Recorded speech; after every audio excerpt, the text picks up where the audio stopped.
अस्सलामु अलैकुम नाज़रीन, तीसरे एपिसोड में दिखाया जाता है कि सलाहुद्दीन को कैदी बना लिया जाता है। सलाहुद्दीन सिपाही को कहता है, मुझे कैदी बनाकर जो मुसीबत तूने मोड़ ली है इसका खमियाजा भुगतना होगा। बिलियन की तलवार मिस्री सिपाही के पास होती है। बिलियन कहता है, मुझे तलवार वापस कर दो, 3 गुना पैसे मांग लो मैं तलवार लेने के लिए। मिस्री सिपाही कहता है, अगर मुझे पता चल जाए कि एक मुस्लिम सिपाही के साथ एक सलेबी सिपाही क्या कर रहा है तो मैं तलवार आपको दे दूंगा।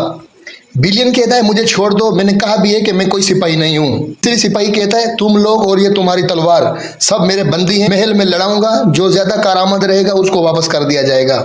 इधर काजी फायज सुल्तान की पूरी फौज के साथ आ रहे होते हैं। रास्ते में एक सरदार देख लेता है उनको। सरदार अपने बेटे से पूछता है कि ये कौन है, तो बेटा उनको जवाब देता है कि ये काजी फाजिल है और सुल्तान की पूरी फौज के साथ आ रहे हैं। इतने में सरदार कहता है, जाओ मिस्र में इन अच्छे से देखभाल करो, कोई कमी ना रह जाए। सरदार कहते हैं, ये मिस्र के शेर हैं काजी फाजिल, इनकी मेहमान नवाजी में कोई कमी ना आए। इतने में सलाहुद्दीन की सवारी के आगे कुछ लड़ाका सिपाही आ जाते हैं। सलाहुद्दीन और मिस्र के सिपाहियों को घेर लेते हैं। मिस्र का सिपाही कहता है, बहुत हो गया, चले जाओ वरना गर्दनें उतार दूंगा। ये मिस्र के खलीफा तलगम के हवाले करने हैं। जंगली सिपाही कहता है, मुझे तुम्हारी कोई चीज नहीं चाहिए, मुझे सिर्फ वो काले लिबास वाला शख्स चाहिए, इसने मेरा पूरा कबीला खत्म किया है। सिपाही कहता है, हरगिज़ नहीं, ये इस काफिले के हिस्से हैं और ये शख्स किसको भी नहीं दूंगा।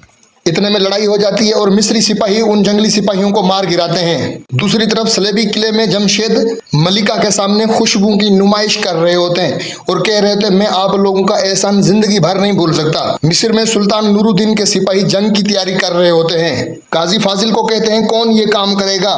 एक सिपाही कहता है, काजी फाजिल ये काम कर सकता है। काजी फाजिल कहता है, मेरी जान कुर्बान मिस्र के नाम, मैं जाऊंगा मिस्र, मैं जाऊंगा खलीफा के पास। इतने में कराताकिन महल में आ जाते हैं और कहते हैं, सुल्तान कहाँ है। सिपाही कहता है, उसको क्या हुआ, क्यों चिल्ला रहे हो। कराताकिन कहता है, मिस्र के सिपाहियों ने सलाहुद्दीन को बंदी बना लिया है। सिपाही कहता है, ये क्या कह रहे हो तुम, वो नहीं जानते हैं क्या इसको। इधर सलाहुद्दीन को मिस्र लाया जाता है।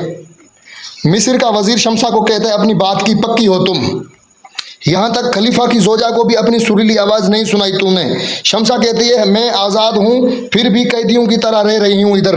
वजीर कहता है, जब खलीफा नहीं रहा तो मुआहिदा भी नहीं रहा, मेरी ख्वाहिश है कि आप मुझे अपनी सुरीली आवाज सुना दो। इतने में शमसा को शरबत पेश करता है और शमसा नहीं पीती शरबत और फिर गुस्सा करता है। सलेबी महल में ताजपोशी की तैयारी कर रहे होते हैं और शहनशाह बिली को कहता है, सुल्तान का खसास मोड़ना नहीं चाहता वरना नाराज हो जाएंगे सुल्तान। इधर सलाहुद्दीन सिपाही को कहते हैं, हमें किससे लड़ना है। सिपाही सलाहुद्दीन को कहते हैं, इन नाजुक मिजाज लोगों से आपको लड़ना है। दूसरी तरफ शहनशाह किले में होते हैं।